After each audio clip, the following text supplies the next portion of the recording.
আমি আবার ছোট মাছ খাই না, বড় মাছ আমার খুব ভালো লাগে। হাত দিলে আপনারা যাদের আব্বা ডাকেন তাদের কারো ইজ্জত থাকবে না। কেউ কেউ বর্ডার পার হয়ে রক্ষা পেয়েছেন, আপনারা কোন বর্ডার পার হবেন চিন্তা করে দেখেন।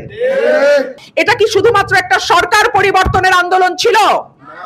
এটা কি শুধুমাত্র এক দল লুটেরার পরিবর্তে আরেক দল লুটেরা এসে দেশটাকে খাবে সেই জন্য ছিল?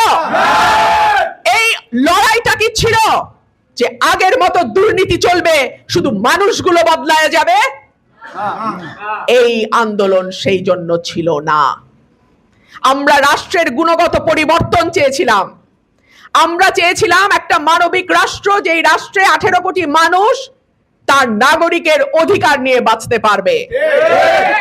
কিন্তু দুর্ভাগ্য আমাদের, আমরা দেখলাম 15 বছর যা হয়েছে, দেশ এখন প্রায় সেই পথেই যাচ্ছে।